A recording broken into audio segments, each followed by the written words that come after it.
ये जो क्वेश्चन मैंने बनाया है, I absolutely hate this kind of question, but still I made it because J advance में इसी तरीके का क्वेश्चन आ रहा है in the recent years. Yo, physics with Vinay. I am Vinopal and I'm back, and इस video में I'm going to be discussing the solutions to the very first part test that was held from my test series that I've launched completely free on my website. तो ये part test जो था, first part test BUPT1, इसमें 4 chapters थे: kinematics, laws of motion, work power energy and circular motion. So I made this part test as close as possible to the real JEE Advanced exam, and सारे questions मैंने original बनाए. A lot of questions will seem very fresh and new to the students who gave this part test, because that is exactly how it happens in the real JEE Advanced. तो उसी experience के लिए मैंने ये test series launch किया है. It is one of the most authentic test series you will find, and it's completely free. तो hopefully 2-3 questions थोड़े से familiar लगे होंगे, एंड काफ़ी सारे क्वेश्चंस काफ़ी नए लगे होंगे, but the JEE advanced level was maintained in this part test. And by that I mean though जो नए क्वेश्चंस है, they were not difficult, they were just different. So जिसके फंडामेंटल्स क्लियर है, कॉन्सेप्चुअल डेप्थ अच्छा है physics में, they would still have been able to solve majority of the questions. And that is exactly how it happens in JEE advanced. Most students get stuck because वो question थोड़ा नया लगता है, but ultimately उसका solution वगैरह एक बार देखोगे तो it will be like the usual physics concepts, कुछ नया आउट ऑफ सिलेबस नहीं, right. But the very experience of encountering brand new type of questions in the real JEE Advanced, that is a major factor for lower marks than what your potential is. This happens for most students. So that is the experience that I wanted to give you. And अब शुरू करते हैं solutions. पहले single correct section से शुरू करते हैं. Balls are thrown with speed u in all directions from a height h above the ground level. तो अगर मैं डायग्राम बनाऊँ इसका, तो ये ग्राउंड लेवल है, ये कुछ हाइट h से हर डायरेक्शन में बॉल्स को थ्रो किया गया है. Acceleration due to gravity is g. What is the minimum possible angle that the velocity of a ball can make with the horizontal when it's about to strike the ground? Okay, so जब एक ball को ऐसे project किया जाता है, it will perform projectile motion, and when it is just about to strike the ground, let's call this angle some alpha. तो alpha का minimum value कितना होगा? ऑलराइट, tan इनवर्स, मतलब tan अल्फा निकालना मुझे. tan इनवर्स के terms में सारे ऑप्शंस हैं. ओके, सो सारे डायरेक्शंस में प्रोजेक्ट कर दिया गया. So if I were to look at, let's say कि ये angle कुछ actually let me just say first कि जो final velocity है just before striking the ground, let's say this is Vx and let's say this is Vy. ठीक है, तो tan alpha का वैल्यू मैं क्या लिखूँ? Vy by Vx. तो Vx जो है, अगर ये u है, ये एंगल थीटा है, तो Vx का वैल्यू तो क्या बन जाएगा? U cos theta, because horizontal component of velocity is not going to change during projectile motion because there is no horizontal component of acceleration. So Vx का value U cos theta. And Vy का value मैं क्या लिख सकता हूँ? Vy would be equal to, let me take downward as positive y axis, ऐसे लेता हूँ मैं, ठीक है. Downward as positive axis, rightward as positive x axis. So Vy का वैल्यू क्या हो जाएगा? Let me use the third equation of motion. So Vy squared would be equal to Uy squared plus 2gh, because displacement downward h के बराबर है, acceleration due to gravity भी g downwards है, तो ये पॉजिटिव साइन आएगा यहाँ पे. सो Vy का वैल्यू कितना बन जाएगा? Uy स्क्वायर मतलब u square sine square theta plus 2gh. So tan alpha का value would be equal to u square sine square theta plus 2gh divided by U cos theta. ठीक है, सो यहाँ पर तुम थोड़ा मैथमेटिक्स भी यूज कर सकते हो, but kind of it should be very clear to you कि मुझे cos थीटा को मैक्सिमाइज करना है, बिकॉज tan अल्फा को मिनिमाइज करना है मुझे, राइट. सो cos थीटा को मैक्सिमाइज करना है, sin थीटा को मिनिमाइज करना है, तो यहाँ से तो directly you should be able to figure out that theta का वैल्यू कितना होना चाहिए? 0. तभी जाके कॉस थीटा मैक्सिमाइज हो जाएगा, साइन थीटा मिनिमाइज हो जाएगा ऑटोमेटिकली, राइट? सो tan अल्फा का जो मिनिमम वैल्यू होगा वो कितना बन जाएगा, साइन थीटा को 0 कर दूंगा तो बन जाएगा √2gh/u। ठीक है, so my answer would be A. देख लो, let's do this question on friction. A block of mass m is kept on an inclined surface of an isosceles right angle prism of the same mass। तो यहाँ पर मेरे पास एक block है, late से उसका मास कुछ m है, एंड ये जो प्रिज्म है उसका भी मास m है, तो सेम मास बोला गया। एंड राइट एंगल आइसोसेलेस बोला गया, मतलब ये एंगल कितना है 45 डिग्री। ठीक है, फिर क्या बोला गया, what is the maximum horizontal force with which the prism can be pushed so that the block does not slip on the prism. Coefficient of friction is half between all surfaces. All right. So maximum force चाहिए ताकि the block does not slip on the wedge. ना जितना ज़्यादा force होगा अगर मैं veg के frame में जाऊं तो उतना ज़्यादा वेज के फ्रेम में ब्लॉक पर एक सूडो फोर्स लगेगा, करेक्ट, ma के बराबर। ठीक है, where a is the acceleration of the system. They're moving together because the block is not slipping on the prism. So जितना ज़्यादा फोर्स अब हम लगाएंगे एक्सटर्नली उतना ज़्यादा एक्सेलरेशन होगा, उतना ज़्यादा सूडो फोर्स होगा, उतना ज़्यादा टेंडेंसी होगा of the block to move upwards relative to the wedge. So इसका मतलब फ्रिक्शन कौन सी डायरेक्शन में लगेगा ब्लॉक पर, डाउनवर्ड डायरेक्शन में। Alright, so that is the key to this, to solving this question, कि इस ब्लॉक पर फ्रिक्शन डाउनवर्ड डायरेक्शन में हमें लेना पड़ेगा for maximum acceleration of the system, और वो कितना हो जाएगा म्यू एन के बराबर, because we are just looking at the critical condition where the block is about to slip, so friction has reached its limiting value. Okay, so और क्या क्या फोर्सेस लगेंगे ब्लॉक पर, एक नॉर्मल फोर्स लगेगा, एक mg लगेगा। So these are the 4 forces that are acting on the block in the wedge frame. All right, so I have drawn the FBD of the block in the wedge frame. Pseudo force, normal force, friction and gravity. All right, and so let's just first balance forces.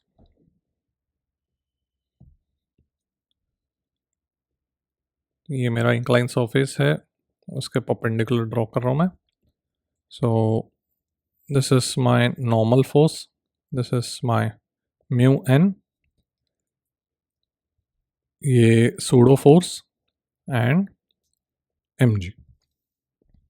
ना यहाँ पर एक गलती कर देते हैं students की normal force को mg cos थीटा लेके आगे बढ़ जाते हैं, बिकॉज वो like it's like they have memorised that formula for a block on an inclined plane when the block is not moving, and then the normal force has to be mg cos theta, but that is only when there is only gravity acting along the, only component of gravity is acting along the normal, तब force balance करके normal का value mg cos theta आता है। But यहाँ पर एक pseudo force भी है।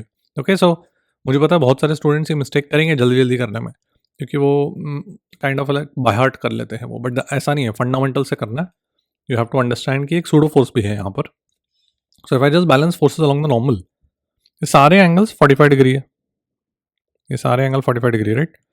तो नॉर्मल के अलॉन्ग फोर्सेस बैलेंस करूंगा तो मुझे क्या मिलेगा, normal should balance M A and M G के डाउनवर्ड नॉर्मल के अलॉन्ग कंपोनेंट। तो वो कितना बन जाएगा, M A by root two plus M G by root two, because both are, दोनों का एंगल 45 डिग्री है with the downward normal. Alright, तो यहाँ पे मेरे पास नॉर्मल फोर्स का वैल्यू आ गया। अब अलोंग द इंक्लाइन, जो अलोंग द इंक्लाइन है उसके अलोंग फोर्सेस में अगर देखूं तो क्या क्या फोर्सेस लग रहे हैं। The forces acting along the incline downward direction में क्या लगेगा, एक म्यू एन और एक mg का कंपोनेंट। तो कितना लगेगा, म्यू एन मतलब ये जो हमने निकाला नॉर्मल फोर्स का वैल्यू डायरेक्ट सब्स्टिट्यूट करता हूँ, प्लस mg का कंपोनेंट कितना हो जाएगा, mg by root two along the incline should be balanced by ma का कंपोनेंट अप द इंक्लाइन। तो वो कितना बन जाएगा, ma बाय रूट टू। तो अब म्यू का वैल्यू हाफ दिया गया है, सब्स्टिट्यूट कर लेते हैं। ये रूट टू कैंसिल हो जाएगा, मास भी कैंसिल हो जाएगा, म्यू का वैल्यू हाफ सब्स्टिट्यूट करूँ तो मेरे पास आ जाएगा half times A plus ji should be equal to A minus G. Correct, यहाँ से एक्सेलरेशन का वैल्यू आ जाएगा।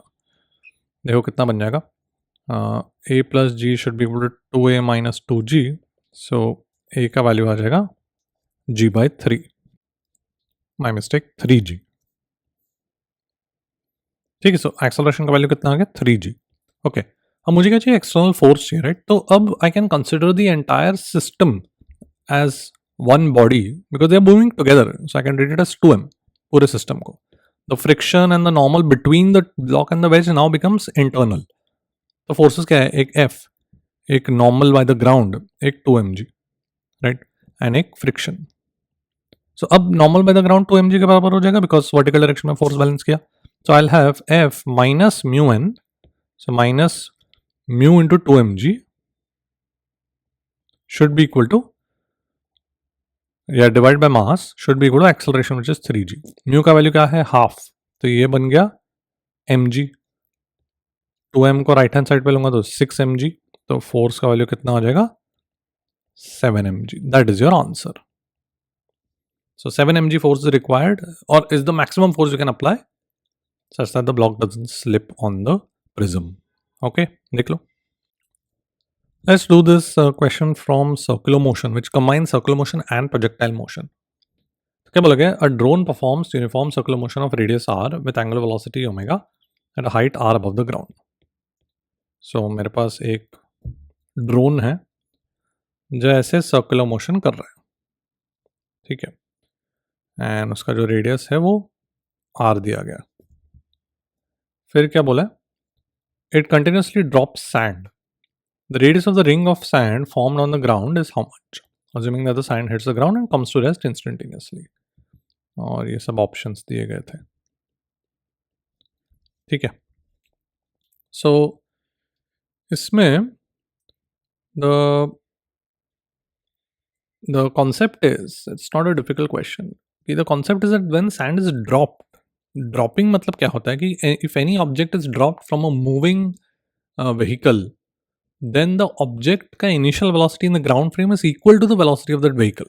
Because dropping का मतलब क्या होता है, dropping का मतलब है कि velocity of the object with respect to the person who's dropping, या in this case the drone, let me write it this way, drone के फ्रेम में वेलोसिटी 0 है। इसका मतलब velocity of sand just after dropping is equal to the velocity of the drone. So therefore जो sand particles, suppose यहाँ पे देखता हूँ, जो सैंड पार्टिकल्स ड्रॉप होंगे उनका ऑलरेडी एक इनिशियल वेलोसिटी ग्राउंड फ्रेम में होगा, कितने के बराबर, ओमेगा आर। एंड फिर वो क्या करेगा, प्रोजेक्टाइल मोशन करेगा, because I'll perform projectile motion because the only force acting on the sand once it is dropped is gravity. ठीक है, so it will perform projectile motion and land at a point जिसका range, horizontal range, वो कितना बन जाएगा, let's calculate that. ये जो horizontal range है वो कितना बन जाएगा, the velocity, initial velocity is omega R into time of flight. Time of flight कैसे निकालेंगे, ये हाइट कितना दिया, h दिया हुआ है, नहीं ये हाइट भी r दिया हुआ है। So I can say r is equal to half g t squared, where t is the time of flight, right? Because downward direction में acceleration g है, downward direction में initial velocity 0 है, तो second equation of motion से displacement is equal to half a t squared।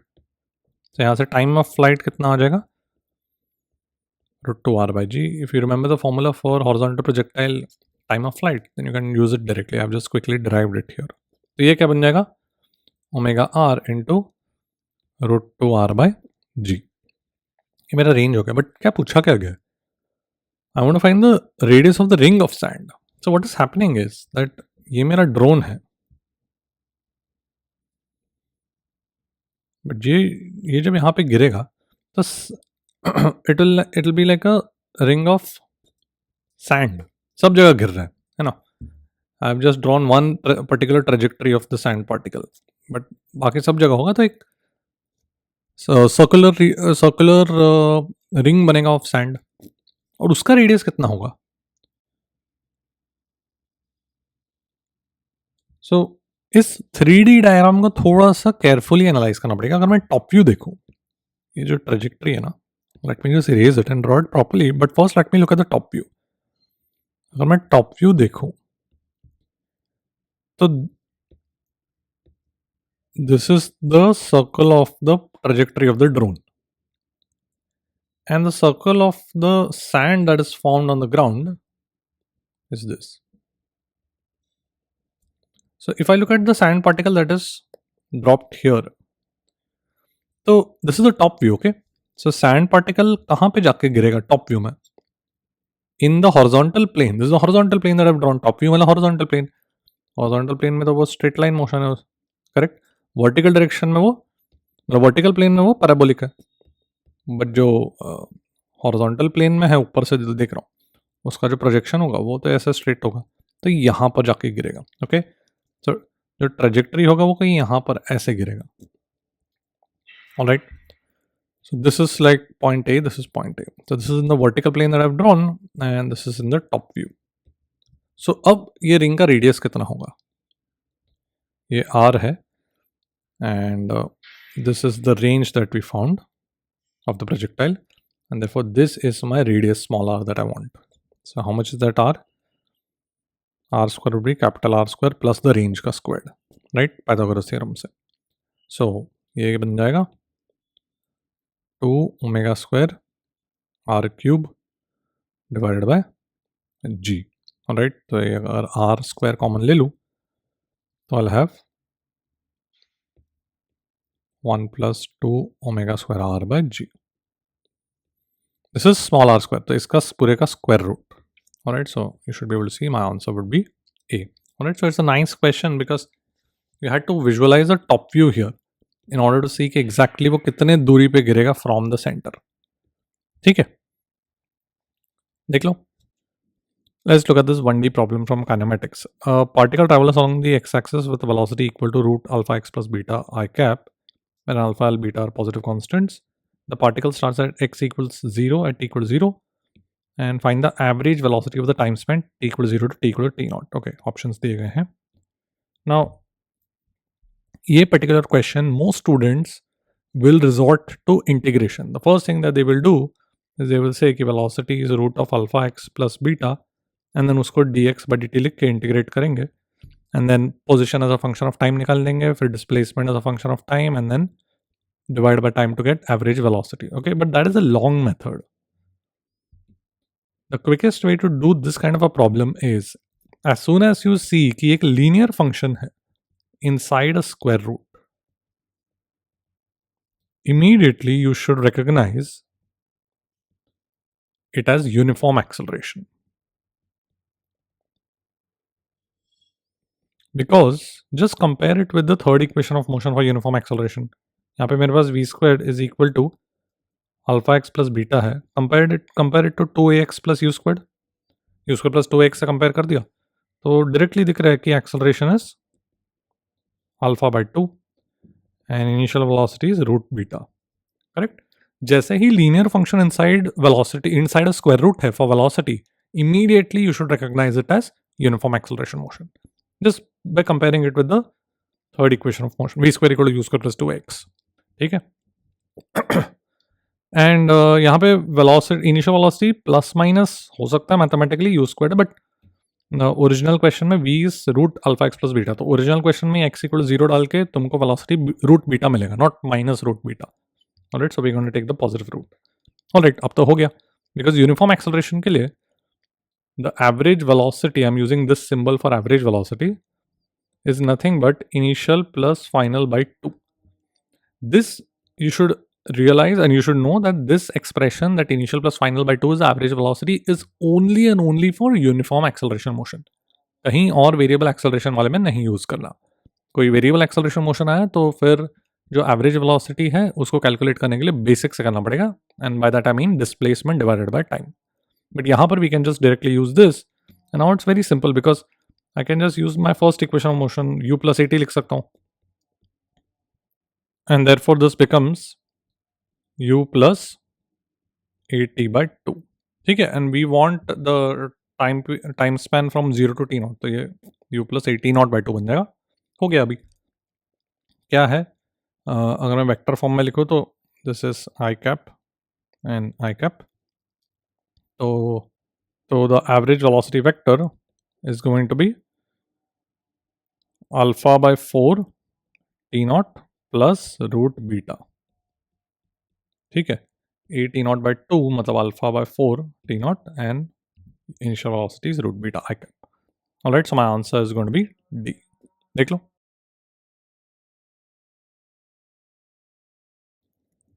Let's do this very interesting question. एक क्या बोला गया, horizontal conveyor belt runs at a constant speed. So let me just draw the belt. This is the top view of the belt that I'm drawing. A block is placed on it and given a velocity along the surface of the belt in some direction. Alright, so मेरे पास कुछ block रखा हुआ है इस पे और कुछ तो वेलोसिटी दे दिया कोई भी डायरेक्शन में. सो ये टॉप व्यू देख रहा हूँ मैं. Alright, there is friction between the block and the belt. During the phase of slipping between the block and the belt, what is or are the possible trajectories? Alright, so it's a very interesting question because, and once you understand the solution, it's actually a very obvious kind of solution. But let's see. Friction बोला गया, तो ये जो friction लगेगा वो कौन से direction में लगेगा? काइनेटिक फ्रिक्शन है बिकॉज स्लिपिंग के वक्त ही पूछा गया है, right? The velocity of the belt let's say is this way and this is the velocity of the block in the ground frame. Friction कौन से डायरेक्शन में लगेगा? Friction will act opposite to the relative velocity. तो अगर belt frame में जाऊं मैं,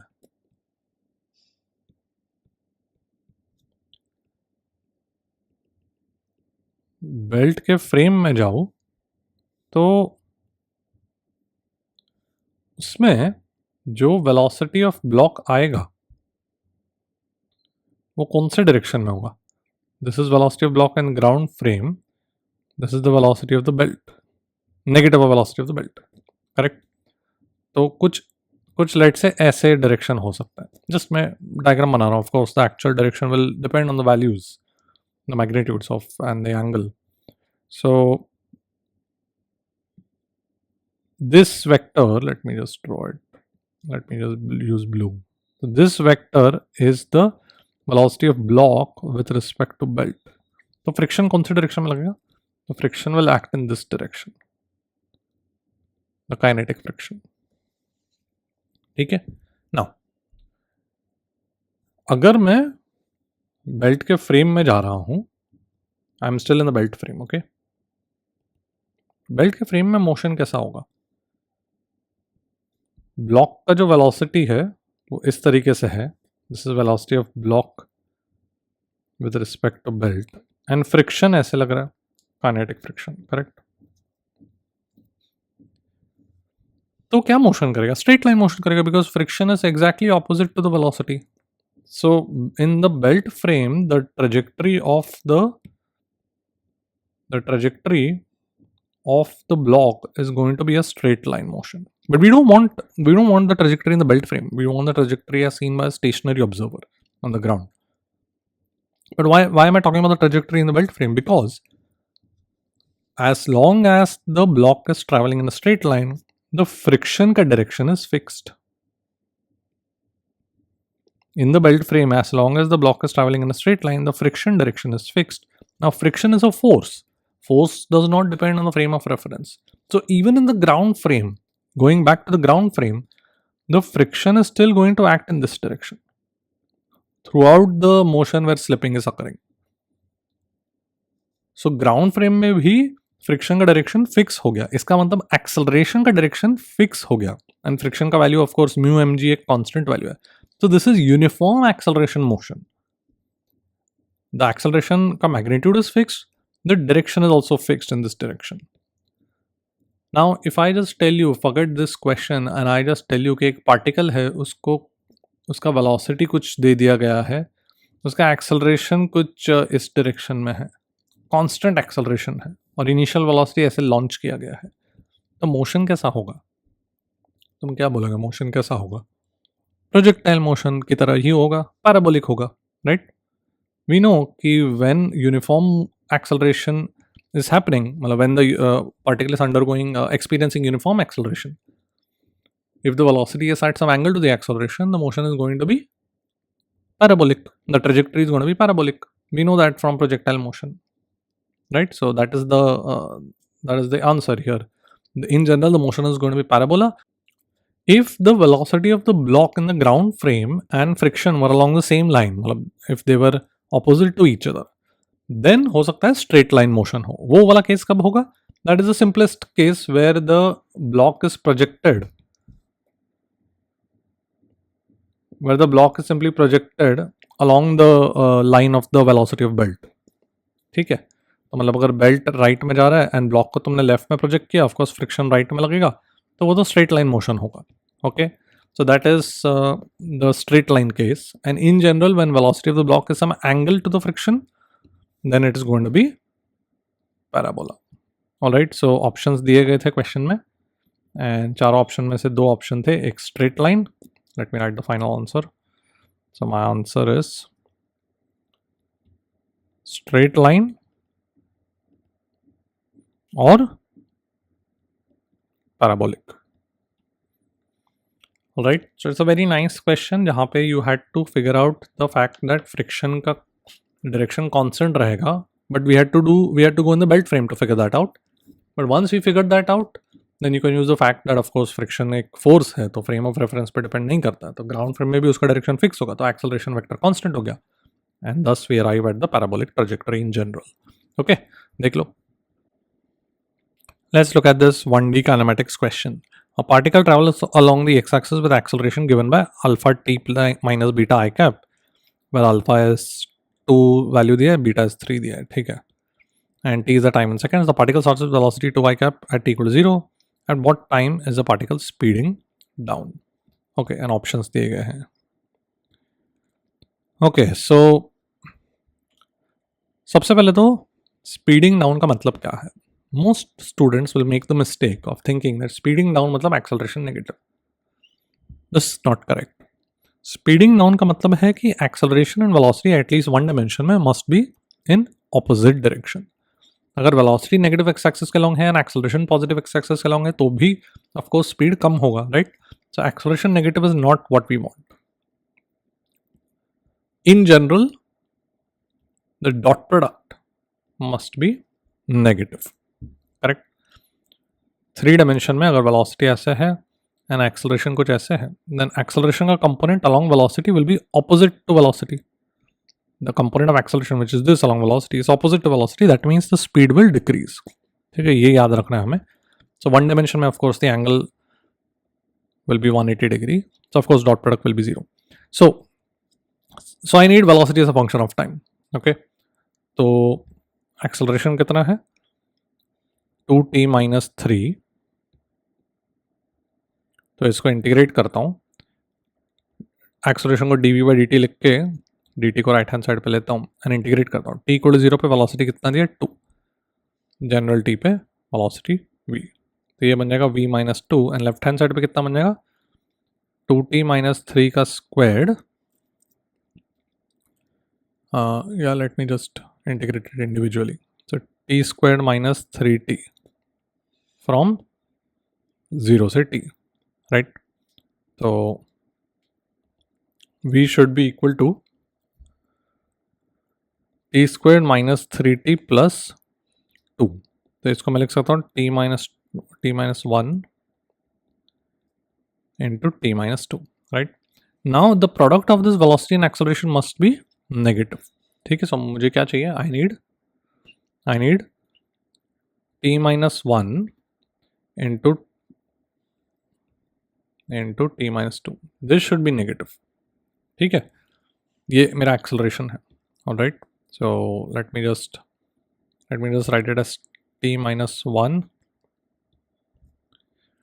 into t minus 1.5 into t minus 2. ठीक है, I've just divided by 2. Okay, so this is very standard thing that you I think learn in quadratic equations in mathematics, कि I need this product to be negative. t greater than 2 के लिए तो ये पूरा positive है, right? So t equal to 2, 1.5 and 1. तो t greater than 2 के लिए positive है, तो यहाँ पे नेगेटिव होगा, यहाँ पे पॉजिटिव होगा, यहाँ पे नेगेटिव होगा, करेक्ट। ऑल्टरनेट होता है ना। सो मेरा रीजन क्या है, t इक्वल टू 0 से 1 एंड t इक्वल टू 1.5 से 2। तो उन टाइम स्पैन्स में the product will be negative, मतलब particle will be speeding down. तो ऑप्शंस क्या हो जाएंगे, 0.5 ऑप्शन ए, एंड 1.5 से 2 के बीच में जो है 1.75 सेकेंड्स। ओके, देख लो ये क्वेश्चन देखते हैं from the chapter of Newton's laws of motion. A block of mass m is connected to massless string and in contact with a bigger block of mass 3m। तो ये मेरे पास m है and ये 3m है। फिर क्या बोला गया, the system is released from rest, all surfaces are smooth, the block of mass m is at height of L from the ground and the pulley is at a distance of 2L from the wall। okay, तो ये distance L है और ये distance 2L है। Okay, all surfaces smooth बोला गया। क्या पूछा गया, ऑप्शन ए में क्या बोला गया, immediately after release the acceleration of m is √2 times that of 3m। Okay, so सबसे पहले ऐसे क्वेश्चंस में क्या करेंगे, हम कंस्ट्रेंट इक्वेशन लिखेंगे। You should be able to see that जिस रेट पे ये स्ट्रिंग लेंथ कम हो रहा है उस रेट पे ये जो वर्टिकल सेगमेंट है वो बढ़ेगा। तो the acceleration of the block of mass 3m will have the same magnitude as the vertical component of acceleration of the block of mass m। क्योंकि जितने रेट पे ये हॉरिजॉन्टल सेगमेंट कम हो रहा है उतने रेट पे वर्टिकल सेगमेंट बढ़ेगा, टोटल स्ट्रिंग लेंथ कांस्टेंट होना चाहिए। Okay, so the block of mass m will come down with the same acceleration का magnitude as the horizontal acceleration of 3m। Now अगर मैं ब्लॉक ऑफ मास m देखूँ, वो vertically downward तो acceleration a से आ ही रहा है, but it is still in contact with 3m, so it is also travelling simultaneously horizontally with acceleration a, right? So the resultant acceleration would be √2a। ठीक है, so the acceleration of mass m is √2 times that of 3m। option a is correct। option b में क्या बोला है, immediately after release the tension in the string is 4 mg/5। so इसको कैसे करेंगे हम, कि ब्लॉक m पे ऊपर क्या लग रहा है, टेंशन t एंड नीचे mg। so can I say कि उसका एक्सेलरेशन कितना हो जाएगा डाउनवर्ड डायरेक्शन में, mg minus T by M. That should also be equal to the horizontal acceleration of this system of 3m and m। अगर उस system का मैं अगर सिस्टम का FPD बनाऊं, so we have to take the pulley that is attached to 3m as part of the system. Okay, तो उस पर एक हॉरिजॉन्टल फोर्स टेंशन टी लग रहा है। Now what I am doing here is I am taking the system of 3m and m to avoid the normal force between 3m and m। नहीं तो अगर मैं सिर्फ 3m का FPD बनाऊंगा तो फिर एक अननोन नॉर्मल फोर्स भी आएगा m, जो m लगाएगा 3m पर, राइट। तो just to save a little bit of time, if I know that 3m and m have the same acceleration in the horizontal direction, I can it is convenient for me to just consider them as one system and write the force equation on the entire system, because then the normal force between m and 3m becomes internal। तो जो भी external force है horizontal direction में वो सिर्फ ये tension है। तो I can write the acceleration would be that external force divided by 4m। ठीक है, तो यहाँ से डायरेक्टली टेंशन आ जाएगा। So this is like a way to save a little bit of time when you are solving such questions. तो देखो क्या बन जाएगा, 4mg minus 4t is equal to t। So tension का वैल्यू आ जाएगा 4mg/5। So fairly easy question है। Option C, the time for m to hit the floor is √10L/g। अब अगर टेंशन आ गया तो एक्सेलरेशन भी आ जाएगा। कितना आ जाएगा ये, g/5, right. t/4m is the value of a, तो टेंशन 4mg/5 है, so acceleration g/5। So rest से शुरू कर रहा है, तो can I just use the second equation of motion for uniform acceleration, L is equal to half AT²। तो t का वैल्यू आ जाएगा √10L/g। C is also correct। And option D, immediately after release, the normal force by the ground on 3m is equal to 3mg। So this is a place where students can make a mistake कि ये जो 3m पर जो normal force लगेगा, it won't balance the weight because there is a downward tension also on this system। See, the pulley has to be taken as part of 3m। If you don't take the pulley as part of 3m, then there will be a clamp force। ये जो clamp है connecting the pulley and 3m, then फिर वो clamp force जो unknown है वो account में लेना पड़ेगा. सो उससे अच्छा we just take the pulley as part of 3M because it's rigidly fix to 3M. ठीक है. So the normal force here will have to balance. It will actually be more than 3 mg. It will be equal to 3 mg plus tension. ठीक है. So it won't be equal to 3 mg. Alright. तो वो एक mistake हो सकता है student से. So only A, B and C will be correct. देख लो. A bead of mass m rests on a smooth fixed circular ring of radius r. ये vertical plane में है. पूरा ring is vertical. The bead is attached to a spring of negligible natural length. The upper end of the spring is attached to the highest point of the ring as shown. Okay. तो यहाँ पर मेरे पास एक bead है and the spring is connected to the highest point of the ring. Select the correct statements if the bead is in equilibrium. Okay. So force between the ring and the bead is mg. Spring constant is mg by r. ठीक है. तो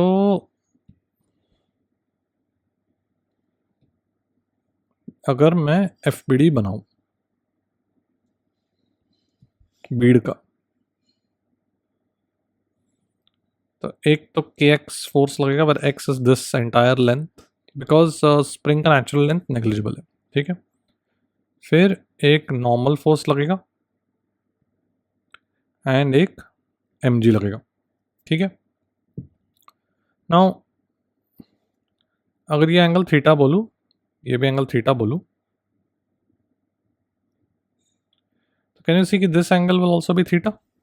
ठीक है. And we know that ये angle 2 theta बन जाएगा. ये theta theta है तो ये एंगल 2 थीटा बन जाएगा. And therefore this entire angle will B 2 theta. तो अगर मैं FBD देखूं बीड का, तो एक kx फोर्स लग रहा है, एक नॉर्मल फोर्स लग रहा है और एक mg लग रहा है. ये एंगल थीटा है और ये एंगल थीटा. बेसिकली mg और n के बीच में 2 थीटा एंगल है, दिस एंगल. ठीक है. एंड kx एंड n के बीच में एंगल थीटा है, ये theta. So you should be able to see that because the resultant is 0, the normal and gravity का resultant should be along the bisector to cancel out kx, and therefore they must be equal. The normal and gravity must have equal magnitudes. Alright, so option A is correct. फिर spring constant is how much? तो सबसे पहले ये जो spring का length हो जाएगा वो कितना हो जाएगा, 2r cos theta. That should be easy to see in this triangle, right? This length, spring length would be r cos theta plus r cos theta. So my force would be k into 2r cos theta should be balancing normal and gravity का component. दोनों का magnitude तो equal है. So mg cos theta into 2. ये भी mg magnitude bisector के along कितना हो जाएगा, mg cos theta into 2. So k का वैल्यू देखो कितना आ जाएगा, mg by r. Right. So option B भी करेक्ट है. ऑप्शन सी में क्या बोला, द इक्विलिब्रियम में बी अनस्टेबल और the equilibrium is neutral. Option C and D. Now can you see that this equilibrium, the spring constant is mg by r is independent of the angle theta. तुम बीड को कहीं भी displace करो, थोड़ा सा displace करके भी अगर तुमने उसको रिलीज किया तो फिर भी वो इक्विलिब्रियम में ही रहेगा, because the spring constant is mg by r and it doesn't depend on the angular position of the bead. हमेशा this equation will hold true. हमेशा नॉर्मल एंड ग्रेविटी का component magnitudes will be equal and this equation will hold true because of k equal to mg by r independent of the angle theta. So even if you displace it slightly, the bead will again be in equilibrium and therefore the equilibrium is neutral. All right. इसका एक alternate method भी है करने का, which is probably a little faster. So for that I would suggest you watch my rare series season 7 episode number 2. उसमें एक मैंने method बताया है. If you have already watched it, you might have been able to solve this question using that method, which is very quick. But just for those who haven't watched it, मैंने जो standard method है उससे करके बताया है यहाँ पर. But I would definitely encourage you to watch this episode क्योंकि उसमें और भी बहुत कुछ है. And one of the questions that can be solved using the method shown there is this particular question. ठीक है, okay, देख लो. Consider a fixed curved wire frame in the vertical plane with its ends A and B fixed on the ground as shown in the figure. Okay, तो ऐसा है. A bead on the wire is launched with speed v from point A of the wire. The force by the wire on the bead is 0 throughout the motion. Okay, तो सबसे पहले तो यहाँ पे ये जो information दिया गया है that the force by the wire on the bead is 0 throughout the motion, that automatically implies that this bead is experiencing only gravity and therefore the motion is parabolic. Right? Projectile motion कर रहा है, so the trajectory is parabolic. So this ये जो wire है उसका shape क्या है? Parabola. कहीं इसका वेरिएशन आ सकता है ऐसे क्वेश्चन का, मोर देन वन करेक्ट अगर मैं जहाँ पे देखें ask you what is the shape of the wire, तो उसमें you should immediately recognise this is our typical parabola. Alright, so और क्या बोला गया? What should be the speed of launching instead such that at the highest point of the wire, यहाँ पर the bead experiences a force by the wire whose magnitude is equal to the bead's weight. तो normal force लगेगा and highest point पर जब पहुंचेगा bead, वहां पे the normal force का magnitude should be equal to the bead's weight. Okay, तो क्या वेलोसिटी से लॉन्च करना चाहिए हमें instead of the given speed v? तो हाईएस्ट पॉइंट पे जो नॉर्मल फोर्स है उसका magnitude is equal to gravity, but direction नहीं बोला गया क्वेश्चन में. So we have to take the cases. So एक केस अगर मैं बोलूँ कि नॉर्मल फोर्स, फर्स्ट केस बोलूँ नॉर्मल फोर्स ऊपर की तरफ लगता है, ठीक है. सो इन जनरल अगर कुछ यहाँ पर स्पीड v डैश है, सो इन जनरल अगर कुछ नॉर्मल फोर्स ऊपर की तरफ लग रहा है, इन जनरल बोल रहा हूँ मैं, एंड नीचे अपना ग्रेविटी लग रहा है, what will be the equation that I'll write mg minus n divided by mass should be the acceleration in the vertical direction, which is the normal acceleration. So that will be v dash square divided by the radius of curvature. Here rc is the radius of curvature. ठीक है. The key to this question is recognizing that the radius of curvature is going to be the same at the highest point, regardless of launching speed. Because radius of curvature तो वो geometry of the wire पे depend करता है. अभी wire का shape तो fixed है, तो ऑफकोर्स तुम कोई भी स्पीड से लॉन्च करो बीड को, जब हाईएस्ट पॉइंट पे पहुंचेगा या कोई भी पॉइंट पे, radius of curvature is only dependent on the shape of the wire. So we are going to calculate the radius of curvature using the initial information, जहाँ पे स्पीड v से project करते हैं and the normal force by the wire is 0. Right, and then we are going to substitute it here. Okay, so first case actually is quite straightforward. First case में normal force ऊपर की तरफ assume किया मैंने N mg के बराबर है, तो in that case I can just directly say that this implies that v dash itself is 0 highest point पे. तो जस्ट हाईएस्ट पॉइंट पे पहुंचाना है. Okay, so I can just conserve energy, initial energy, कुछ स्पीड, अभी speed में u बोलता हूँ, so half mu squared should be equal to highest point पे हो जाएगा mgh, where this height is h. Now what is that height? That height is nothing but the maximum height attained in a projectile motion. तो वो कितना बन जाएगा? Initially क्या था? Speed v था when projectile motion was occurring, parabolic motion where normal force was 0.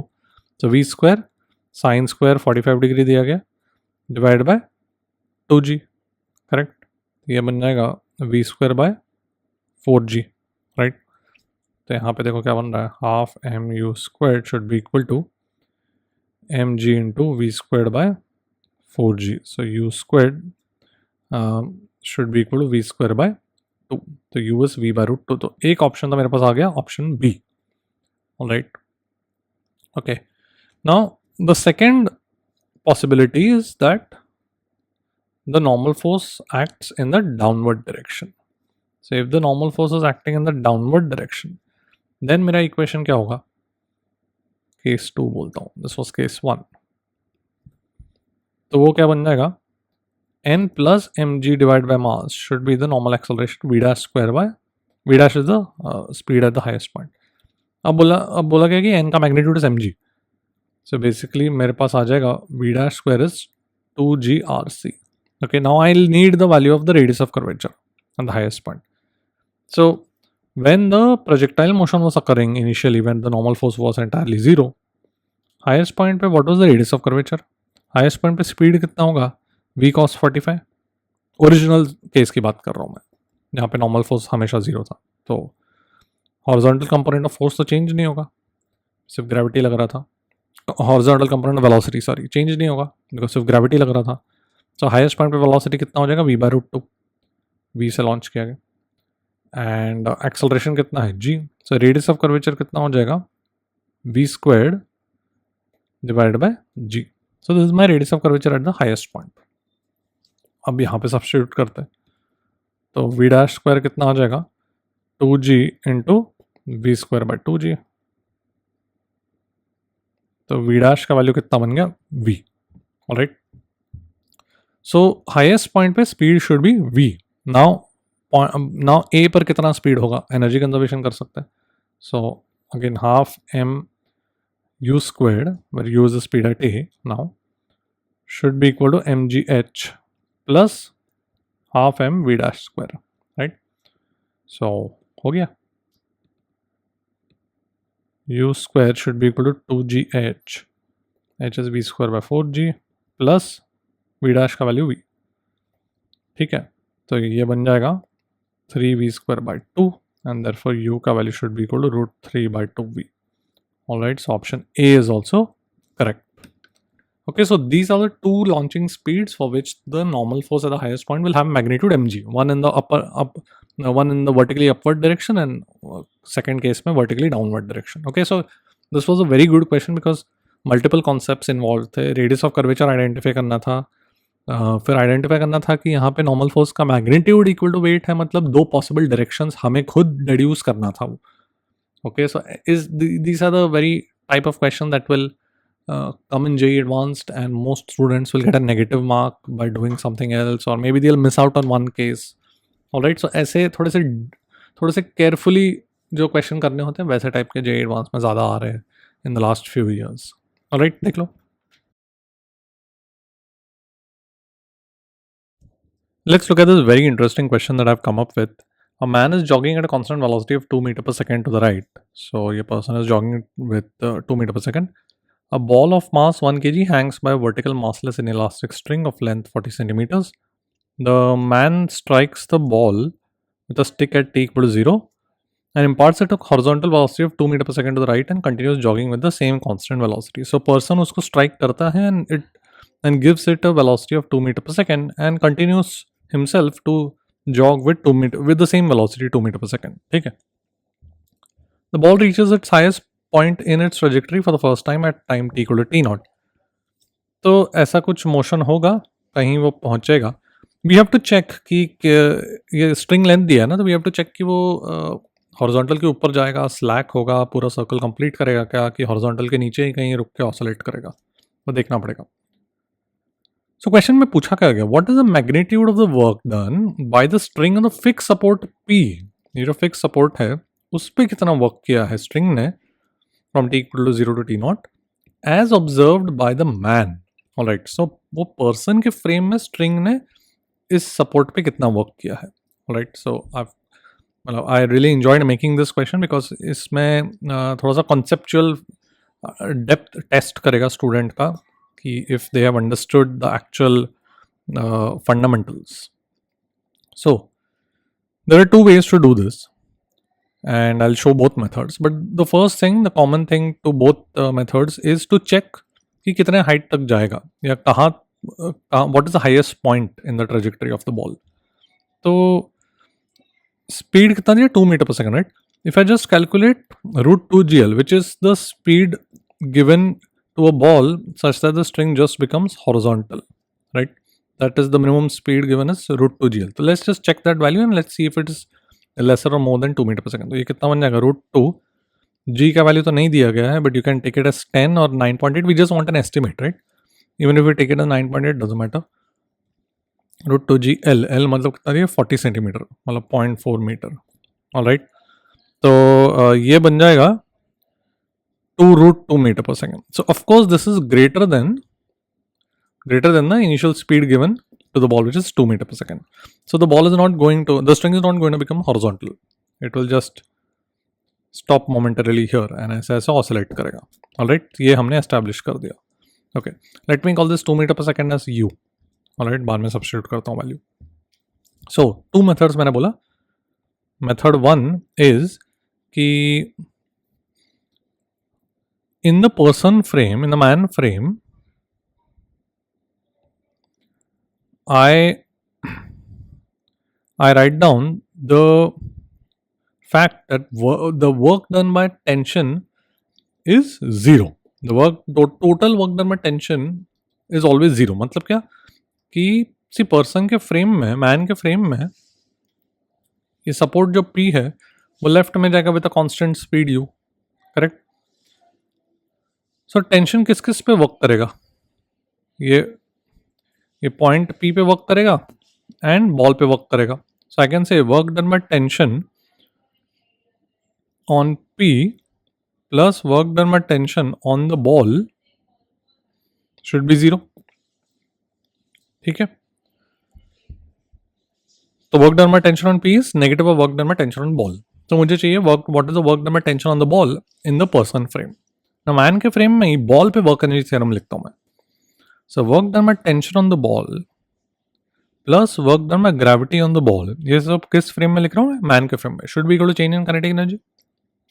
Man का frame जो है वो इनर्शियल है, कांस्टेंट वेलोसिटी से मूव कर रहा है, so there is no acceleration. Okay, तो no pseudo force.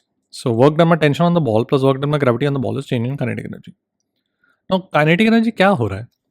Initially man के फ्रेम में इनिशियली इसका velocity, relative velocity is 0 and then finally ground frame में वो रेस्ट पे आ जाएगा. सो मैन के फ्रेम में बॉल का velocity at the highest position would be u speed to the left. Correct. So work done by tension on the ball in the man frame plus work done by gravity on the ball, g मतलब gravity on the ball ऐसा लिखा मैं, should be equal to half mu squared. ठीक है.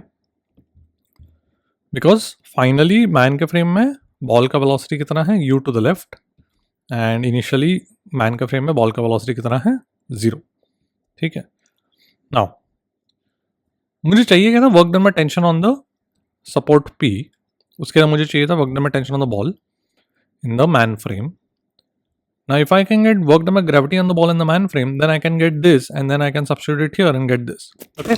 तो ऐसे हम reverse calculation कर, मतलब रिवर्स में हम we are working our way back.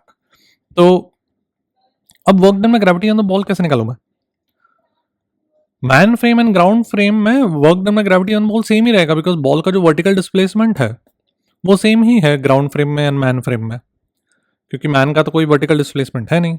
So work done by gravity on the ball in the ground frame, if I right now work energy theorem on the ball in the ground frame, that will be change in kinetic energy. This is in the ground frame. ठीक है. तो highest point पे कितना velocity ground frame में? 0. Initial velocity कितना? u. तो कितना बन जाएगा? -12 mu स्क्वायर.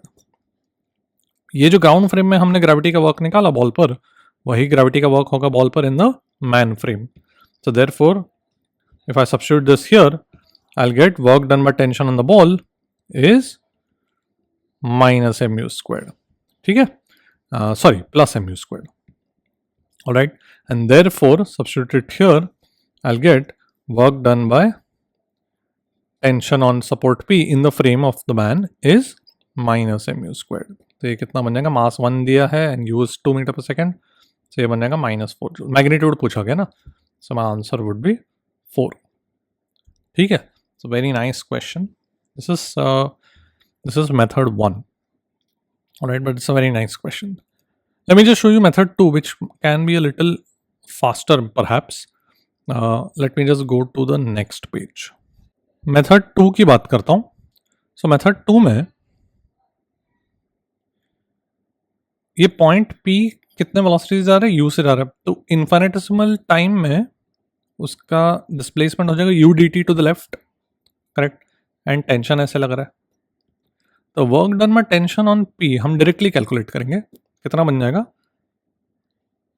अगर ये एंगल थीटा है तो this is the displacement, so this angle entirely would be 90 plus theta, so that would be t into u dt f dot ds, dot product कर रहा हूँ, cos of 90 degree plus theta, right,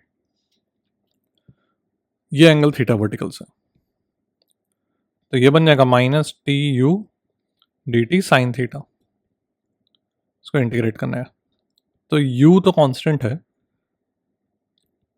t sin theta dt. Okay, now what's t sin theta? T sin theta is nothing but the horizontal component of the force on the ball. अगर मैं right hand side positive x axis लूँ, so I can write t sin theta as minus mass of ball into acceleration of का x component, right? तो ये बन जाएगा, ये लिख सकता हूँ मैं, I've just substituted t sin theta here, and mass constant है, बाहर ले लूँ, what is integral acceleration into dt, change in the velocity का x component. Now you have to understand that this equation is in the ground frame, ठीक है, ये जो ax है that is in the ground frame, ball का acceleration. We started off work done by tension on P in the man frame, but we got t sin theta as a mathematical term, and that is mathematically equal to m into ax, where ax is the acceleration in the ground frame. So ये change in velocity भी कौन सा frame में है, ground frame में है, और वो कितना वेलोसिटी चेंज हो रहा है ग्राउंड फ्रेम में, इनिशियल तो वेलोसिटी u था and finally zero, so u से जीरो, तो ये फिर से माइनस एम यू स्क्वायर बन जाएगा, ठीक है, and therefore this will again be minus 4, जो वही मेथड 1 से निकाला था. Alright, so both methods are pretty good and I really enjoyed making this question because it will test like very fundamentals, especially वो method 1 में work energy theorem लिखने का, किस फ्रेम में लिखना है, ग्राउंड फ्रेम में लिखना है, पर्सन के फ्रेम में लिखना है. ऑलराइट, देख लो. A block is kept on a spring of natural length 12 centimeters and released from rest. So ये मेरे पास स्प्रिंग है, उसके ऊपर एक ब्लॉक रख के रेस्ट से रिलीज किया. This causes a maximum compression of 1 centimeter in the spring. Okay, so 1 centimeter से नीचे जाता है. Alright. Now the spring is cut into 3 identical pieces and arranged as shown. Okay, तो ऐसे अरेंज कर दिया. The block is dropped from the same height over them. तो ये 12 centimeter से ही ड्रॉप किया गया है. And what is the maximum compression in centimeters in each of these smaller springs? Alright. तो सबसे पहले तो अगर इसका स्प्रिंग कांस्टेंट k है तो individually the length is 1/3, so spring constant becomes 3k. You should know this fact that the spring constant is inversely proportional to the natural length. ठीक है, एंड ये तीनों जो है वो पैरेलल में है, सो उनका रिजल्टेंट पैरेलल में क्या बन जाएगा, 9k. Alright, okay, so this gets compressed by 1 centimeter. So can I write that equation? Let me see, ये जो है वो 4 centimeter, right. Let me say that is equal to L. Just एक variable assign कर रहा हूँ so that my calculations become easier. तो ये लेंथ बन जाएगा 3L. Alright, and this goes down by 1 centimeter, मतलब L by 4 से कंप्रेस होता है, correct. So can I write the equation, energy conservation करता हूँ, maximum compression. So I can write कि the work done by gravity mg into L by 4, as this descends by L by 4, in the first case बात कर रहा हूँ, mg into L by 4 is the work done by gravity minus work done plus work done by spring, which is half k into L by 4 का squared. First case, half kx square should be 0. Change in kinetic energy 0. Initially rest पर था, maximum compression पे भी rest पर रहेगा. यहाँ से एक इक्वेशन आ गया मेरे पास. क्या इक्वेशन आ रहा है, mg is equal to k by 2 times L by 4. देखते हैं इसका क्या यूज होगा. इसको इक्वेशन नंबर 1 बोल देता हूँ मैं, ठीक है. Now the block is dropped from the same height. ये कितना डिस्टेंस हो जाएगा, 8 centimeters, which is 12, right. So I can treat the second case as the block being dropped from, this is 2L, and from the same height, so this distance is 2L, 8 centimeters, and I can treat this as a spring of 9k as we saw here. Alright, so let's say कि वो कुछ compress होता है x से जो मुझे चाहिए, alright. सो पूरा नीचे कितना आएगा वो 2l plus x. Work done by spring would be half into 9k into x squared. Should be 0. Alright, change in kinetic energy 0. Again maximum compression पर. तो बस अभी इसको सॉल्व करना है. Alright, so मेरे पास आ जाएगा. Let me just multiply by 2 by 9k. So 2mg by 9k into 2l plus x should be equal to, और minus x square should be equal to 0. ठीक है, तो 2mg by k का value क्या है l by 4, तो ये बन जाएगा l by 36. ठीक है, I've just substituted 2mg by k का value from equation number 1. So into 2l plus x minus x square should be 0. So x का वैल्यू मुझे चाहिए, राइट? तो late me just form a quadratic. तो क्या बन जाएगा 36x squared minus lx minus 2l squared should be 0. तो बस अभी ये क्वाड्रेटिक सॉल्व करना है. तो late me just substitute l as 4 centimeters. Hopefully calculations will become easier. So 36x squared minus 4x minus 32. I've substituted l as 4. तो मेरे पास आ जाएगा 9x square minus x minus 8 0. इसको फैक्टराइज करता हूँ तो 9x square minus 9x plus 8x minus 8 is 0. तो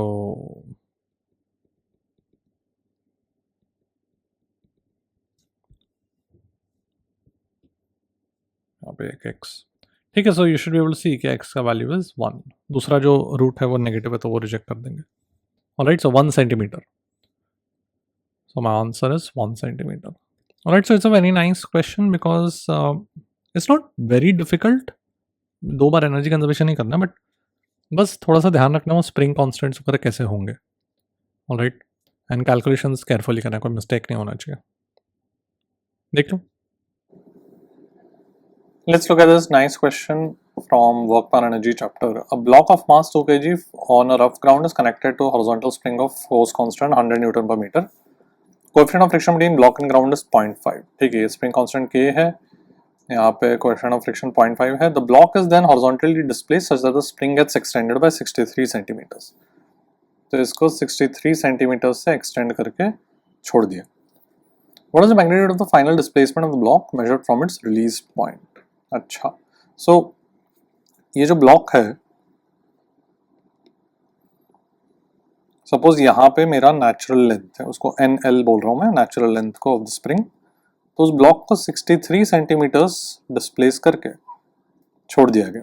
ठीक है, तो यहाँ से वो कुछ ऑसिलेट वगैरह कर सकता है एंड फाइनल डिस्प्लेसमेंट मतलब अल्टीमेटली कहीं ना कहीं वो रेस्ट पर आएगा. Alright, and it's not necessary that it will come to rest at the natural length. This is a common mistake that students might make. They will think that the spring eventually will come to, the block will eventually come to rest when the spring is at natural length. No, that is not necessary. Let's analyze this. Let's look at the condition where the spring will come to permanent rest. तो वो पूछा जा रहा है. Final displacement मतलब जब वो block permanent rest पर आता है. सो परमानेंट रेस्ट मतलब कि जब वेलोसिटी जीरो हो रहा है इंस्टेंटेनियसली किसी इंस्टेंट पर, what does it mean that it will continue to remain zero?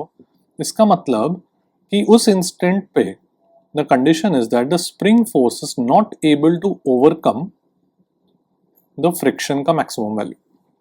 Alright, so spring force is either lesser than or equal to the friction का maximum value. In that case, the block will continue to remain at rest. So that is the condition for permanent rest. Alright, so whenever velocity is zero, if this is satisfied, then of course the block will continue to remain at rest. तो इसका values फटाफट डाल देते हैं. मतलब x का value कितना होना चाहिए, 100 into x should be lesser than equal to friction कितना दिया 0.5. ब्लॉक का मास इज 2 kg. ठीक है, acceleration due to gravity is 10. So x का value should be lesser than equal to 10 centimeter. So whenever x is lesser than equal to 10 centimeter at the instant when velocity is zero, उस instant मतलब वो बन जाएगा मेरा permanent rest. Alright, now एक general expression हम निकाल लेते हैं, क्योंकि इसको एक्सटेंड करके सपोज ये कुछ x है एंड से रिलीज किया है, सपोज x0 से रिलीज किया, and let's say it goes to some spring becomes compressed by let's say some x1, ठीक है। सो जो एक्सटेंड करके रिलीज करके फिर वो कंप्रेस हो गया x1 से, तो can I conserve energy from initial to, sorry, can I write work energy theorem from initial to this position? I can't conserve energy of course because kinetic friction is acting.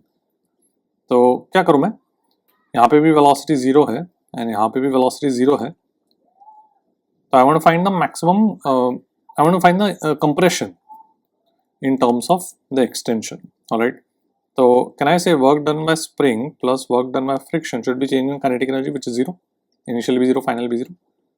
Work done by spring कितना हो जाएगा? Can I write it as negative of change in potential energy of the spring? That is the definition of potential energy. Plus work done by friction should be 0. ठीक है? So work done by friction is minus mu mg into x1 plus x0 minus change in potential energy which is half k x1 square minus half k x0 square should be 0. Alright.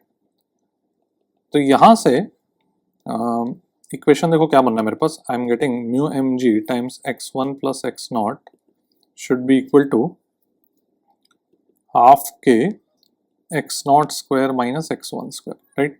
सो यहाँ से मेरे पास x0 minus x1 का value आ जाएगा 2 mu m g by के।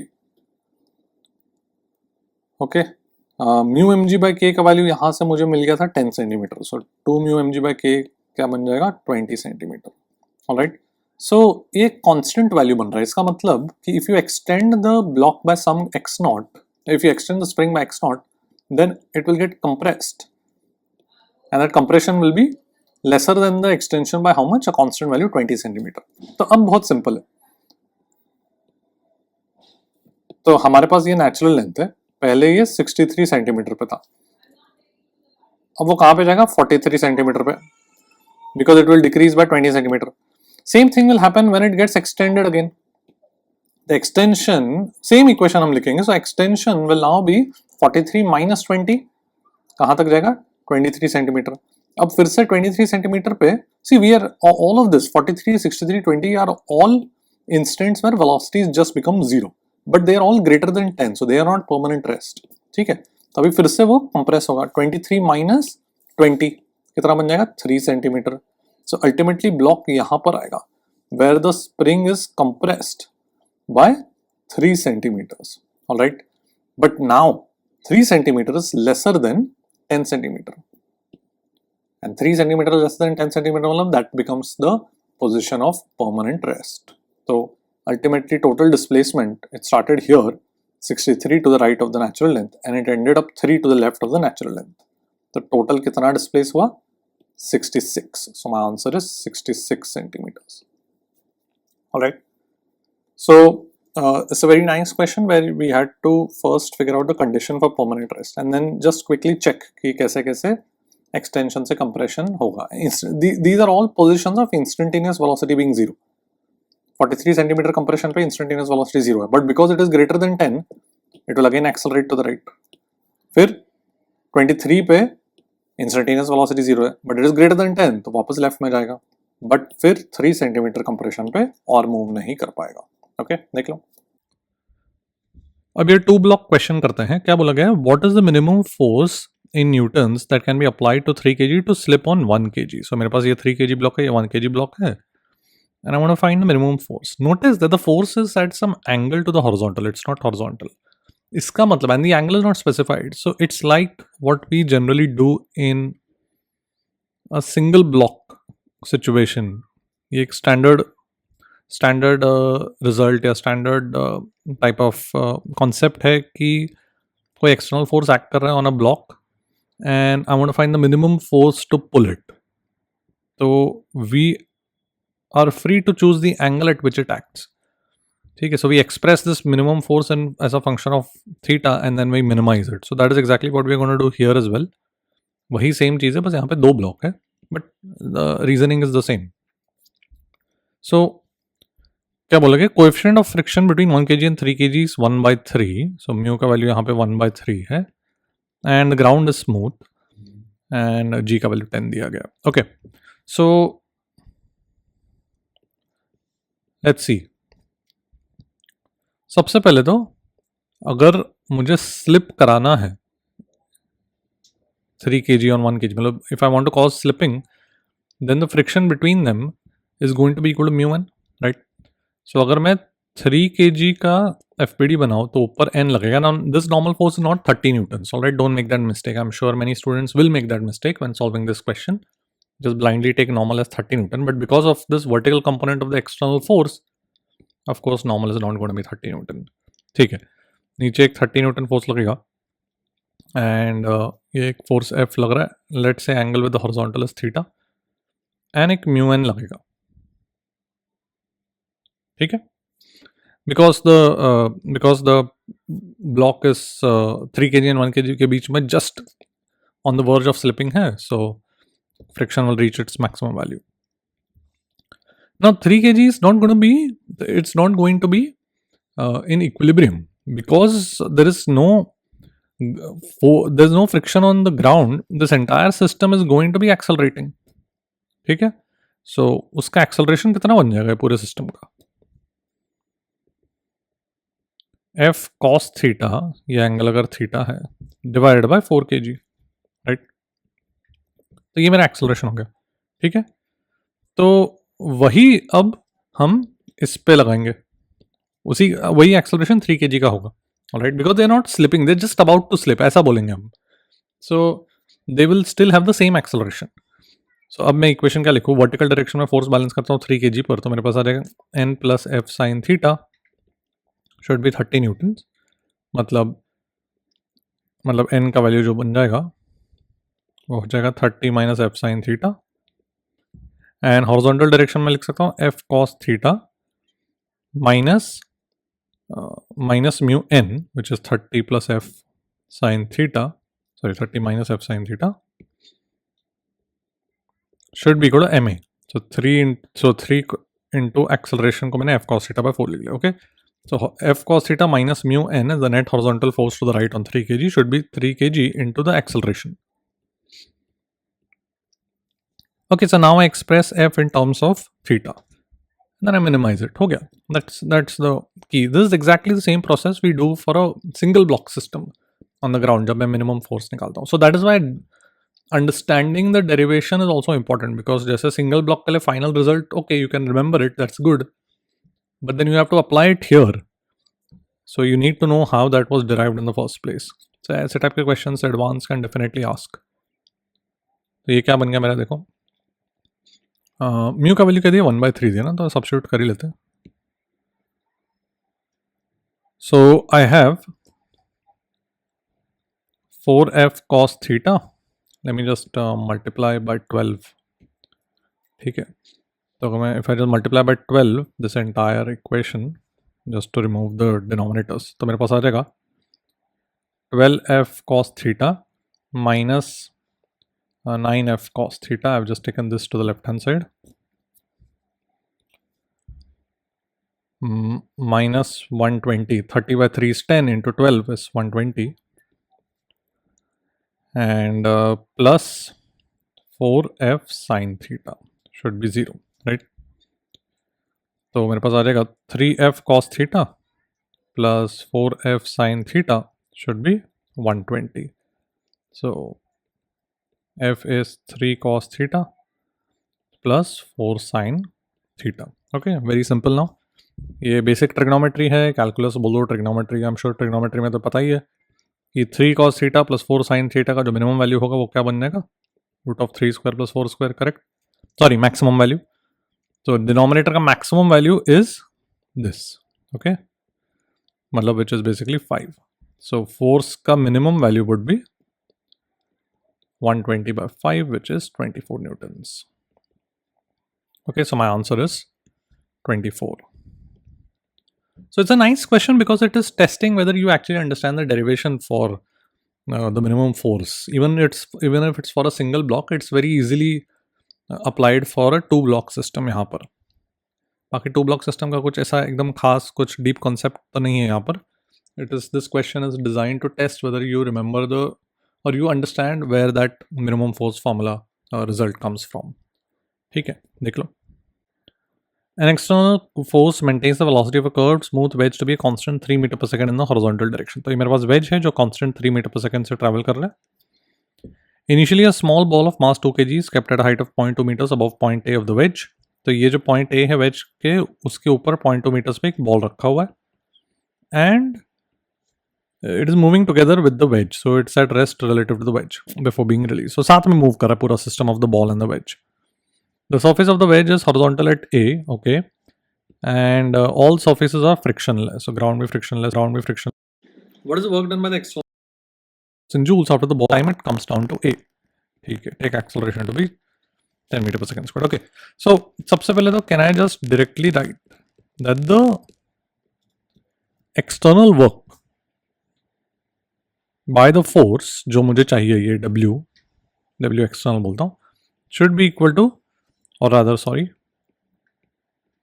plus work done by gravity on the ball should be equal to change in kinetic energy of the ball. क्योंकि veg का तो काइनेटिक एनर्जी चेंज हो नहीं रहा है, वो तो 3 मीटर पर सेकंड से ट्रैवल कर रहा है constant, right. So external force work करेगा, ग्रेविटी वर्क करेगा, and both of them will change the kinetic energy of the system which is basically just the kinetic energy of the ball. सो मेरे पास आ जाएगा work done by external force is equal to change in kinetic energy of the ball minus work done by gravity. But work done by gravity का negative is nothing but the change in potential energy of the ball. So ये हो जाएगा.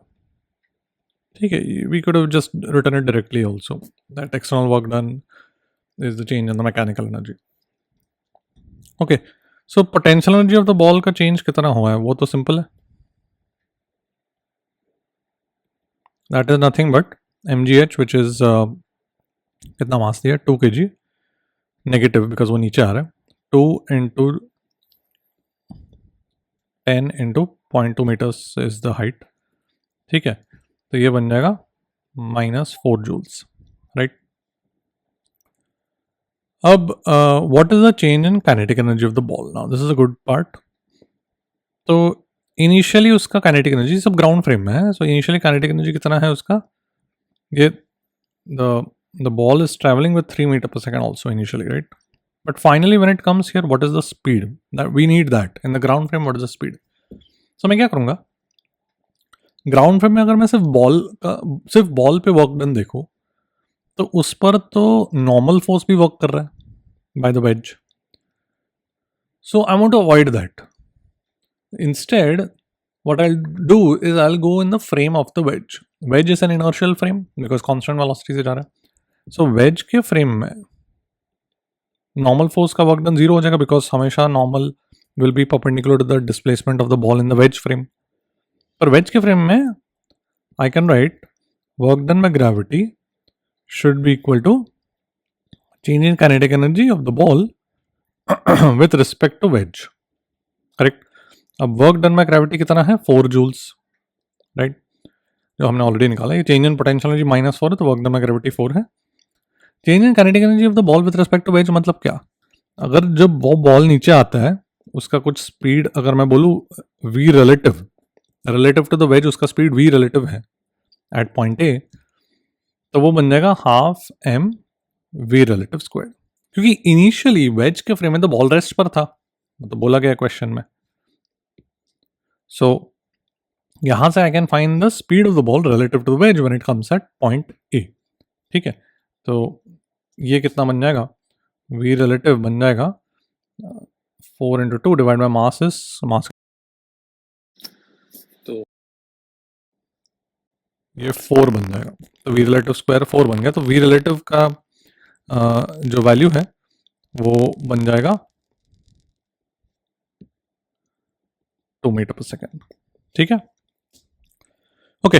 सो 2 metre per second is the speed of the ball with respect to the wedge when it comes down. Now wedge खुद 3 metre per second से जा रहा है, तो of course ground frame में इस बॉल का वेलोसिटी कितना हो जाएगा when it comes at 5 metre per second, 2 + 3, right. relative equation. And therefore, now I can go back to my equation here. And now I can calculate the kinetic energy of the ball finally. Okay? So now in the ground frame, the kinetic energy of the ball, uska change, is going to be half into mass into finally कितना है 5 है तो 25 minus initial velocity कितना था ground frame में 3 तो 9 तो ये बन जाएगा 16 joules. All right. So kinetic energy of the ball has changed by 16 joules in the ground frame. The potential energy has changed by minus 4 joules, and then therefore the total work done is दोनों का sum is 12 joules. That's my answer. So it's a very nice question because we had to go to the frame of the wedge in order to calculate the speed. मतलब यहाँ पे strike होना चाहिए कि the normal force का work is unknown to us in the ground frame, and you have to also of course recognize कि normal force is doing work in the ground frame on the ball. Total work done में normal force zero होगा ball and wedge को मिलाकर, but individually ball पे तो work करेगा, and therefore we had to go to the wedge frame in order to avoid that and calculate the relative speed, and फिर relative speed से we were able to calculate the speed in the ground frame. ठीक है. All right, so it's a pretty nice question that I came up with, and this is probably यहाँ पे chances है कि students कुछ conceptual mistake वगैरह कर देंगे. Okay, I hope you've enjoyed this question. देख लो.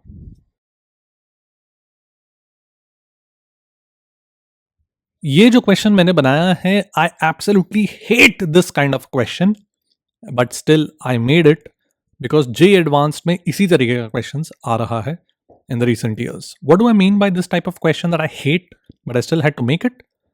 इस क्वेश्चन को 30 सेकेंड्स में किया जा सकता है if you know the result, but if you do not know the result तो फिर शायद 5-6 मिनट लेकर भी शायद majority of the students will not be able to do it. But this is exactly the kind of question that JEE Advanced unfortunately has been asking in the recent years, especially JEE Advanced 2025 में एक collision वाला question आया था जहाँ पे maximum deflection पूछा गया था, जिसका result अगर पता होगा तो 30 seconds में हो जाएगा, and thankfully most of my students were able to do it.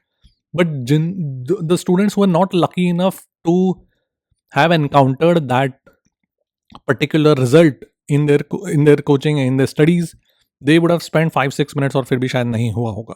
All right, so unfortunately this type of question does not test your conceptual depth, your intelligence, your understanding. It just tests whether you had been lucky enough to encounter or lucky enough to use those resources which taught you this kind of result. All right, so unfortunately it is what it is.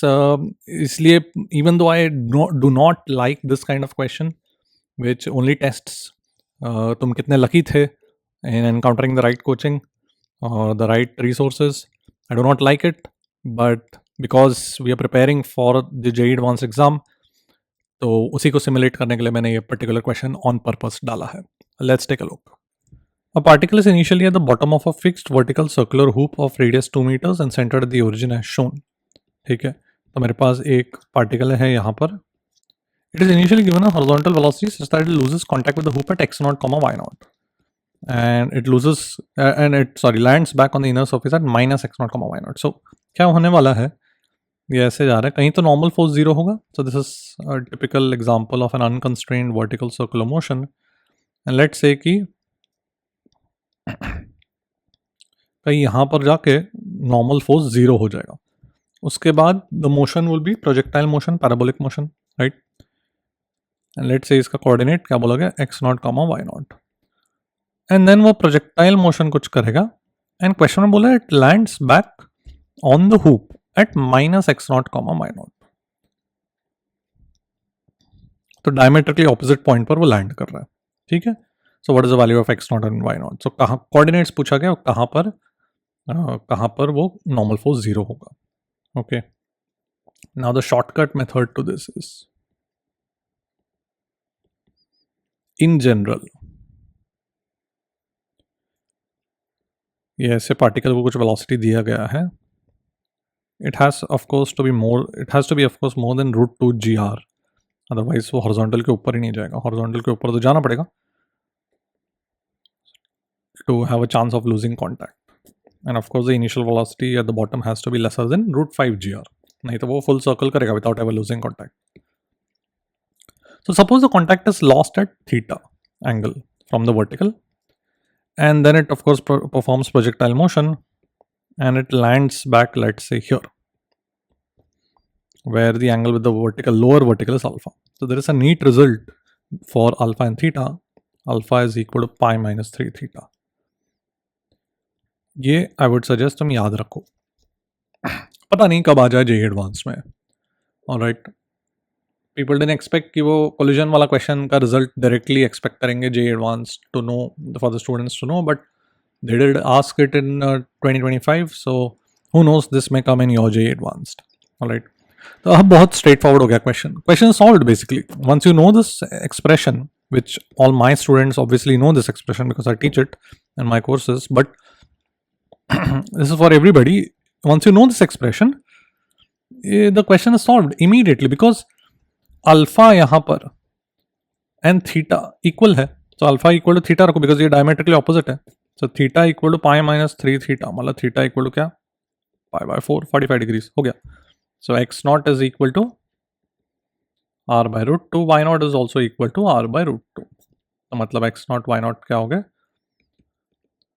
root 2 comma root 2, because r का value 2 meters दिया गया. Alright, and root 2 को तो 1.41 वगैरह लिख सकते हो. Alright, so question is done.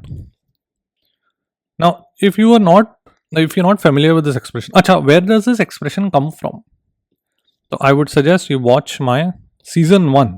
मैंने सीजन 1 पे ये डाला हुआ है, रेयर एपिसोड नंबर 7. इस एपिसोड में मैंने थोड़ा सा डिटेल में बात किया है, where does this expression come from and how do you derive it from basics. Right, anyway, suppose you were to solve this question from basics, then you would have to consider this as a projectile motion. You would have to assume some angle theta where the contact is lost. Then you can treat it as an inclined plane projectile कर सकते हो, या equation of trajectory भी use कर सकते हो, and फिर उस तरीके से तुमको थोड़ा सा मेहनत करना पड़ेगा. Alright, but of course just if you watching this from now on, just remember this result, general result है. एंड वो ये वाला रेयर एपिसोड देख लेना, तो उसमें तुमको इसके एक आध और एप्लीकेशंस भी मैंने बताए हैं. यहाँ पर स्ट्रिंग वाले सिचुएशन के बारे में भी बात किया है मैंने इस एपिसोड में. Alright, so like I said, this is a question I don't like. I made it, and of course I am using my shortcut, so my students or whoever, all of you who are watching this, have an advantage over others. But as a physics lover, I don't like this kind of question because it tests whether you know the formula and whether you're lucky enough to come across my YouTube channel. And दूसरे students who have not come across my channel will probably not know this because I have not seen anybody else teach this. शायद अभी पढ़ाते होंगे because ये मैंने 4 साल पहले डाला था YouTube पर. But the point is that I'm not very happy with this kind of a question coming in JEE Advanced. But anyway, it is what it is. देख लो.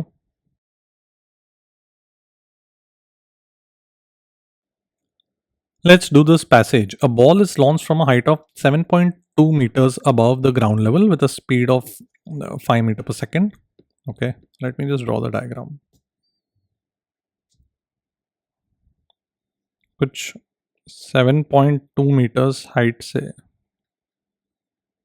इसे लॉन्च कर दिया है, and the angle of launching is chosen to maximize the horizontal displacement by the time the ball reaches the ground. All right, तो ये जो range है इसको हमें मैक्सिमाइज करना है. ठीक है, 5 मीटर पर सेकेंड इसको यू बोलता हूँ, एंड 7.2 meters हाइट है. The angle that the velocity of the ball makes with the horizontal just before striking is alpha.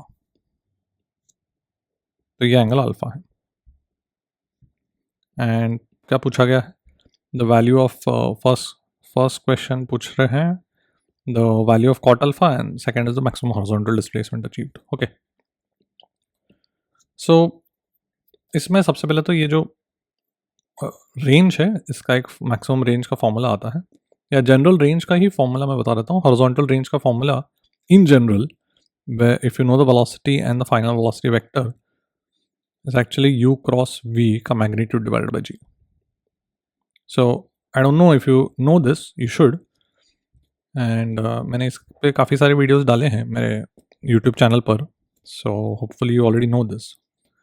And I teach it in my courses as well, so my students will of course know it. But अगर तुम्हें नहीं पता है, I would suggest you watch Game Changer Kinematics lecture on my YouTube channel. इस पे बहुत सारे applications मैंने बताए हैं उस गेम चेंजर वीडियो में. Okay, it's free on my YouTube channel. तो एक बार ये जस्ट सर्च कर लेना, गेम चेंजर काइनेमेटिक्स दिख जाएगा. एंड या शायद मैंने नाम डाला है incredible cute method in kinematics, ऐसा कुछ मिल जाएगा. तो ये एक बार देख लेना अगर तुमने नहीं देखा होगा. ऑलराइट, रेंज का फॉर्मूला फटाफट डिराइव कर लेते, बहुत ही ईजी है. जस्ट इसको प्रूव कर लेते हैं. यू क्रॉस वी, वी को मैं यू प्लस जी टी लिख सकता हूँ, right. G is a vector, right. तो ये बन जाएगा u cross g t, correct. ये जो u है ये g है. सपोज ये angle of launching is theta with the horizontal, तो इसका जो मैग्नीट्यूड बन जाएगा वो बन जाएगा u क्रॉस g, मतलब u g into sine of 90 plus theta which is cos theta. So u cos theta into T into g बन जाएगा, right. But what is u cos theta into t? Horizontal component of velocity into time is nothing but the range, the displacement का x component, g into range. Alright, so therefore range is of course prove हो गया ना. u cross v का magnitude is g into r, तो उसको g से divide किया तो रेंज आ गया. ऑलराइट, तो ये प्रूफ तो बहुत ही ईजी है. Alright, that's why you should know this. Anyway, तो मैक्सिमम रेंज अब कहाँ पर कब आएगा? When u and v are perpendicular. So when u and v are perpendicular, and उसका वैल्यू कितना बन जाएगा? Because I'm taking the cross product, so u and v perpendicular होने चाहिए uv by g. Okay, so now it's very straightforward. Speed initially u दिया है, v का value कितना बन जाएगा? v is nothing but root of u square plus 2gh. You can get this by energy conservation also. u squared कितना है?